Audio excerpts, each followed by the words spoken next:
அண்மை செய்தியை பார்க்கலாம்.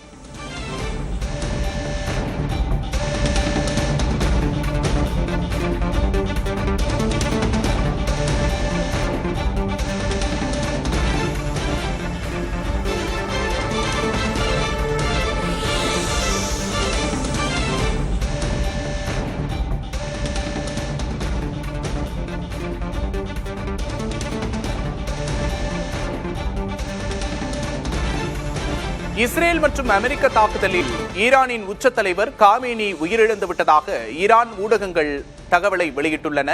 காமேனியின் மரணத்தை உறுதி செய்திருக்கின்றன ஈரானிய ஊடகங்கள்.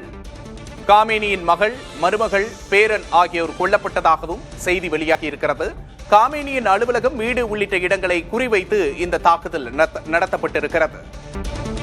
இதுகுறித்த கூடுதல் விவரங்களை செய்தியாளர் பாலவெற்றிவேலிடம் கேட்டு பெறலாம். வணக்கம் பாலவெற்றிவேல். ஈரானின் உச்ச தலைவர் அயதுல்லா அலி காமேனி கொல்லப்பட்டதாக ஈரான் அரசு ஊடகம் செய்தி வெளியிட்டிருக்கு.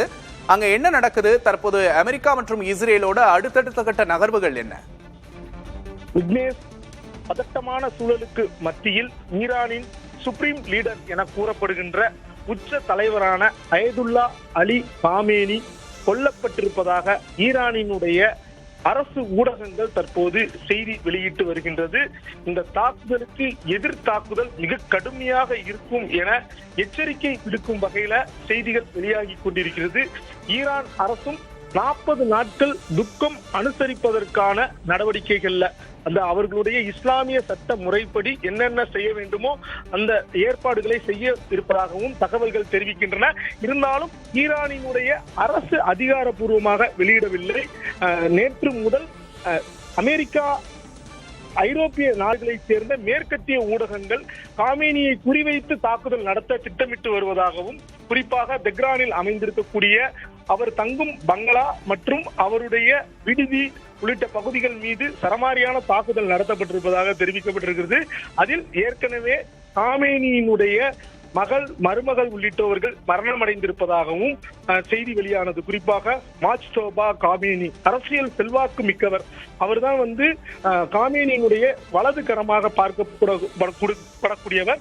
அவர் மரணமடைந்திருப்பதாக தெரிவிக்கப்பட்டிருக்கிறது. இந்நிலையில் தான் ஈரானினுடைய சுப்ரீம் லீடர் என கூறப்படுகின்ற உச்ச தலைவர் காமேனி கொல்லப்பட்டிருப்பதாக ஈரானினுடைய அரசு ஊடகங்கள் தற்போது செய்தி வெளியிட்டிருக்கிறது. அதை இந்தியாவைச் சேர்ந்த press trust of India, PTI செய்தி நிறுவனம் மற்றும் அசோசியேட் பிரஸ் போன்ற செய்தி நிறுவனமும் இதை உறுதிப்படுத்தி கூறியிருக்கிறார்கள். இருந்தாலும் ஈரானினுடைய அரசு தரப்பில் அதிகாரப்பூர்வமாக எந்த விதமான தகவலும் வெளியிடப்படவில்லை.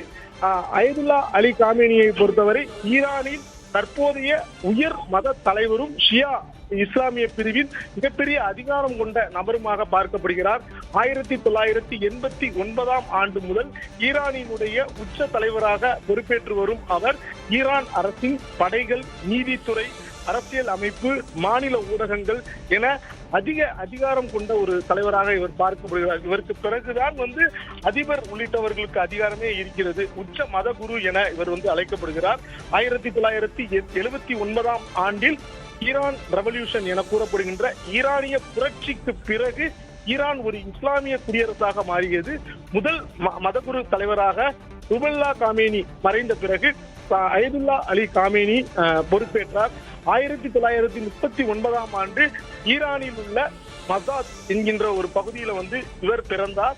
சிறு வயதில் இருந்தே இஸ்லாமிய கொள்கைகள் மீதும் சட்டங்கள் மீதும் மிகப்பெரிய ஆர்வம் கொண்ட இவர் உலக அரசியலில் அமெரிக்கா மற்றும் இஸ்ரேலுக்கு எதிராக கடுமையாக நிலைப்பாடுகளை எடுத்து வந்தார். குறிப்பாக மத்திய கிழக்கு அரசியலில் முக்கிய சக்தியாக ஈரான் வளர்வதற்கும் ஈரானில் அணுசக்தி திட்டத்தை மேற்கொள்வதற்கும் முடிவுகள் இவரால் தான் எடுக்கப்பட்டது.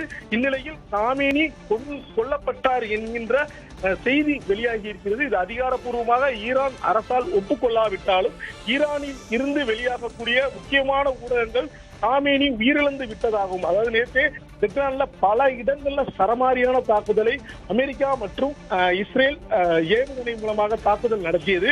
அதில் காமேனி இருக்கக்கூடிய பகுதிகளை கண்டறிந்து தாக்குதல் நடத்தப்பட்டது. காமேனி தப்பித்து விட்டார் என சில செய்திகள் வெளியானாலும் தற்போது ஈரானினுடைய செய்தி நிறுவனங்கள் காமேனி மரணம் அடைந்து விட்டார் என கூறியுள்ளது மிகப்பெரிய அளவிற்கு ஒரு அதிர்வலைகளையே ஏற்படுத்தி இருக்கிறது என கூற வேண்டும். ஏனென்றால் ஈரானை பொறுத்தவரை காமேனி ஒரு உச்ச தலைவராக பார்க்கப்படுகிறார். இதற்கு உலக நாடுகளுடைய பதில் என்னவாக இருக்கும் என்பதுதான் அடுத்தடுத்த கட்ட நகர்வுகளாக இருக்கிறது.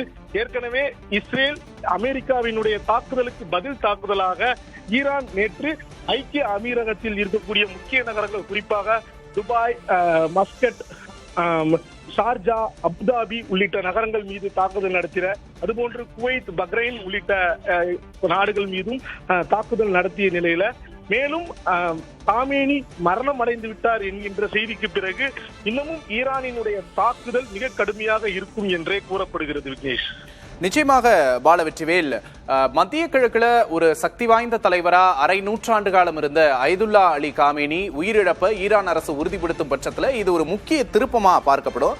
பாலவெற்றிவேல், இந்த நிலையில நீங்க குறிப்பிட்ட மாதிரி துபாய், பஹ்ரைன் போன்ற நாடுகள் மீது ஏன் தாக்குதல் நடத்தப்படுகிறது? இந்த மத்திய கிழக்கு நாடுகளோட நிலைப்பாடு இந்த விஷயத்துல என்ன? விக்னேஷ், மத்திய கிழக்கு நாடுகளை பொறுத்தவரை அனைத்தும் இஸ்லாமிய நாடுகளாக கருதப்படுகின்றது. உலக அளவில் சன்னி இஸ்லாம், சியா இஸ்லாம் என 2 பிரிவுகளாக இஸ்லாமியர்கள் இருக்கிறார்கள், இஸ்லாமிய நாடுகள் இருக்கின்றது.